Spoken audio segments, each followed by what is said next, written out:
नमस्कार दोस्तों, स्वागत है आपका हमारे चैनल में जिसमें हम एक्टिंग से रिलेटेड बातें डिस्कस करते हैं और कुछ नया सीखने की कोशिश करते हैं।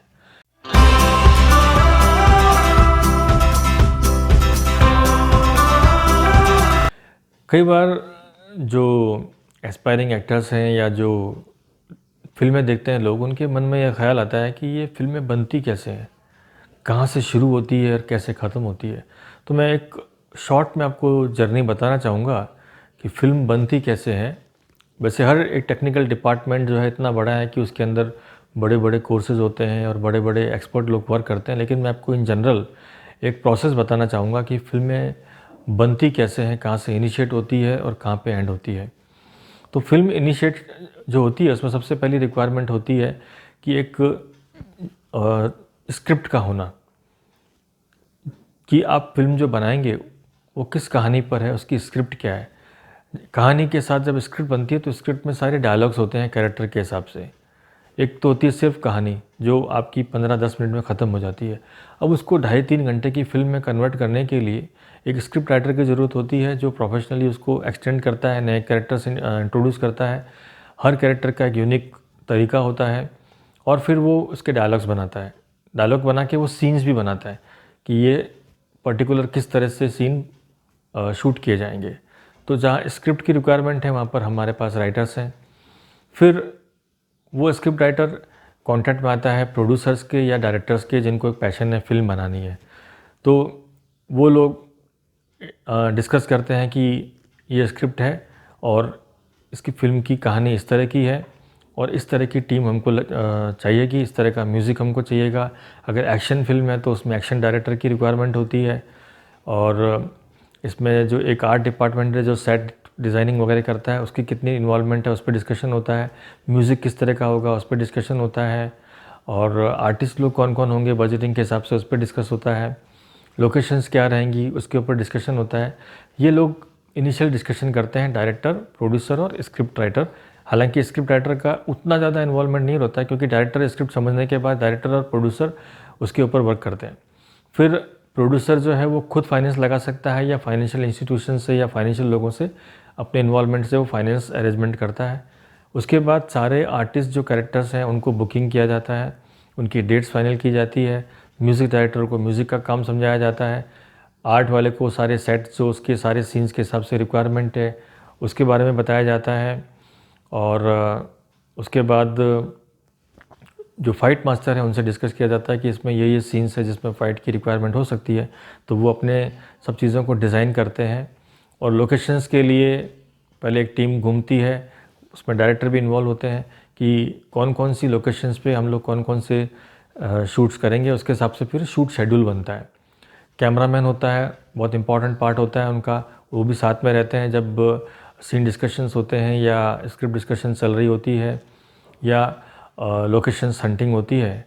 तो वो भी अपने हिसाब से अपना विज़न से सोचते हैं कि ये शॉट को मैं किस एंगल से लूँगा, कैसे लूँगा, क्या क्या मुझे सीन मिल रहे हैं और एक्सटर्नल मुझे क्या क्या बेनिफिट मिल रहा है लोकेशन का, पहाड़, नदी, झरना, वो सब मुझे मिल रहा है तो मैं उसको कैसे शूट करूँगा।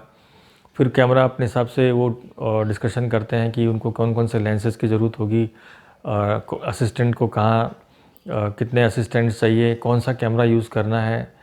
नॉर्मली 6K और 8K कैमरा पे यूज़ करते हैं रेड और एलेक्सा कैमरे पे, तो वो सब डिस्कशन होता है। फिर फिल्म की बजटिंग होती है कि हर आर्टिस्ट का इतना बजट है, हर दिन हमारे पास इतने लोग होंगे। उसमें बहुत सारे लोग सेटिंग वाले होते हैं जो सेट के ऊपर लाइटें शिफ्ट करना है या सेट का हेल्प करना है, उन सब चीज़ों में हेल्प करते हैं। प्लस बहुत सारे स्पॉट बॉय होते हैं, उन सबको हायर किया जाता है। असिस्टेंट्स होते हैं बहुत सारे जिनको हायर किया जाता है जो सब कोऑर्डिनेशन करते हैं हर चीज़ का।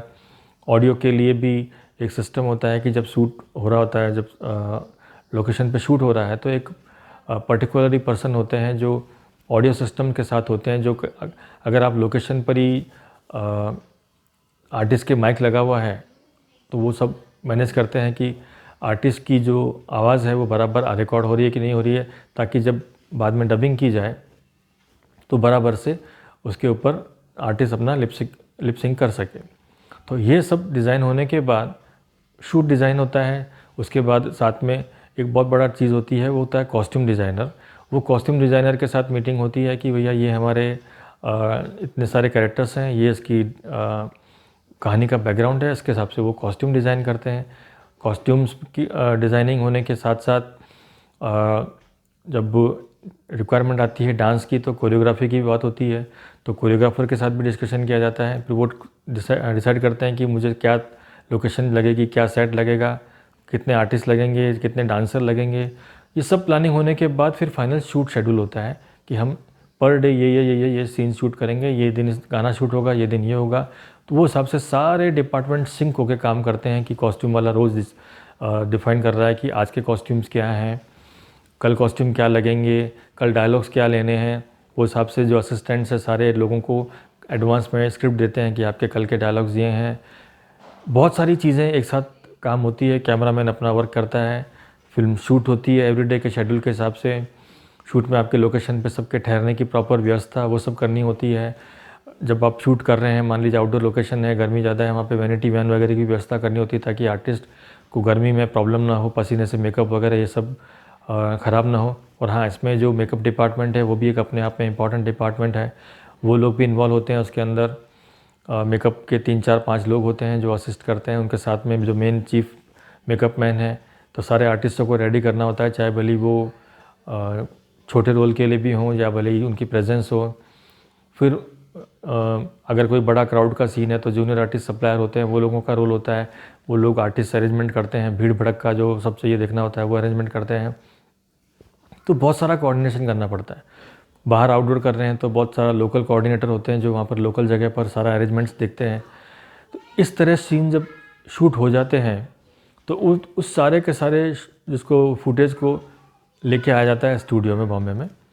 उसके बाद स्टूडियो में इन्वॉल्वमेंट होता है एडिटर का। एडिटर का इन्वॉल्वमेंट होता है कि वो स्क्रिप्ट के हिसाब से सारे जो शूट किए हुए फुटेज है उसको पूरा देखता है, उसमें से जो नॉट गुड या एनजी शॉट्स है उनको अलग करते हैं। साथ में डायरेक्टर का इन्वॉल्वमेंट होता है और उसके बाद जो फाइनल शूट के जो अच्छे जो सीन हैं बच गए हैं उनको वो अपने स्क्रीन के हिसाब से स्क्रिप्ट के हिसाब से, स्क्रीन प्ले के हिसाब से वो उसको सीक्वेंस करता है और एक रफ फिल्म बनाता है कि ये जो हमने शूटिंग की है तो फर्स्ट सीन ये था, सेकंड ये था, ये था। इस तरह से एडिटर पूरा उसको शूटिंग जो की है कैमरामैन ने उसको लाइन अप करता है कि 3 घंटे में उसको काट कर सेट कर देता है एज़ पर स्क्रिप्ट। सीन शुरू से लेकर चलते जा रहे हैं, कहानी आगे बढ़ती जा रही है। फिर इन्वॉल्वमेंट होता है उसमें जो साउंड इंजीनियर है, साउंड डिज़ाइनर है, जो कई जगह पर स्पेशल इफ़ेक्ट्स के साउंड हैं, गोली चलाने का आवाज़ है, घोड़े की आवाज़ है, ये तो बहुत सारे साउंड उसके अंदर इन्वॉल्वमेंट आता है। उसमें जो फॉली साउंड से जब सब चीज़ों के वो इन्वॉल्व किए जाते हैं, उसके लिए फॉली आर्टिस्ट होते हैं, डिज़ाइनर होते हैं, वो लोग वर्क करते हैं कि जो भी इफ़ेक्ट कर रहे हैं, क्योंकि जैसे किसी के हाथ से कुछ बॉटल गिरी, उसका फूटने की आवाज़, गोली चलने की आवाज़ वगैरह वगैरह। फिर सीन के इमोशंस के हिसाब से बैकग्राउंड म्यूज़िक ऐड किया जाता है, तो बैकग्राउंड म्यूज़िक वाला जो पर्सन है वो ऐड होता है। उसके बाद एडिटर पूरी इस चीज़ को सेट करता है और फिर बाद में उसमें जो पूरी फिल्म बनने के बाद उसमें जो कलर कलेक्शन है, डीआई है वगैरह वो किया जाता है। फाइनल उसको देखा जाता है कि अब ये फिल्म कैसी दिख रही है। साथ में जब शुरू में टाइटल ऐड किए जाते हैं या एंड में ऐड किए जाते हैं वो काम किया जाता है, वो एडिटर का ही काम है बेसिकली। स्पेशल इफेक्ट वगैरह डालना भी एडिटर का काम है। ये सब डिज़ाइनिंग होने के बाद उसको सेंसर के लिए कॉपी भेजी जाती है, उसके ऊपर सेंसर कॉपी लिखा होता है, उस पर्टिकुलर कॉपी के ऊपर सेंसर से अप्रूवल होने के बाद डिजिटली उसको यूएफओ से या इस तरह से डिजिटल प्लेटफॉर्म से रेडी किया जाता है कि वो सिनेमाघरों में डिजिटली ट्रांसफ़र होती है। आजकल जो भी सिनेमाघर है लोकल कहीं किसी और सिटी में, वो सैटेलाइट से डिजिटली उस सिनेमाघर में फिल्म को डाउनलोड किया जाता है कैमरा में, सिस्टम में, और वहाँ से फिर वो दिखाई जाती है। तो ये जो प्रोसेस है पूरा, ये काफ़ी लंबा प्रोसेस है, काफ़ी इंटरेस्टिंग प्रोसेस है। लेकिन आप ये देखेंगे कि हर जगह पर कितना सारा एक्सपर्टीज़ चाहिए फिल्म बनाने में। तो हर आदमी का रोल बहुत इम्पॉर्टेंट होता है। म्यूज़िक डायरेक्टर है तो उसका भी अपना एक अलग इम्पॉर्टेंट रोल है, वो कैरेक्टर के हिसाब से फिल्म की लोकेशन, फिल्म की जो कहानी है उसके हिसाब से म्यूज़िक बनाता है, तो उसको क्या क्या करना है वो उसका काम है। फाइट मास्टर को अपने फाइट के सीन डिज़ाइन करने हैं, कौन सी चीज़ थोड़ा थोड़ी करनी, कहाँ से गिराना पटकना, कौन से असिस्टेंट लगेंगे, कौन मार खाएगा, कैसे क्या होगा, कौन सी गाड़ी टूटेगी, सब कुछ अरेंजमेंट करना होता है। बहुत सारी चीज़ें होती है, लेकिन बेसिकली सीक्वेंस ये रहती है। और इस तरह से आप देखते हैं कि एक कंप्लीट फिल्म जो बनकर आती है, तो आपने देखा कि एक फ़िल्म बनाना बहुत ही मेहनत का काम है, बहुत ही पैसा इन्वॉल्वमेंट रहता है, और उसके बाद पूरा टेक्निकल टीम इन्वॉल्वमेंट होने के बाद वो काम होता है। तो इस तरह से आपने समझा कि एक फ़िल्म बनाने का जो सीक्वेंस है वो क्या होता है। आई थिंक बाद में हमें मौका मिलेगा तो एक एक डिपार्टमेंट के ऊपर एक एक अलग से वीडियो पेश करेंगे कि एक एक डिपार्टमेंट कैसे काम करता है, उसकी डिटेलिंग क्या है, उनके असिस्टेंट्स क्या करते हैं, उनके डायरेक्टर्स क्या करते हैं। तो आपको और ज़्यादा जानकारी मिलेगी फ़िल्म मेकिंग के बारे में। जुड़े रहिए।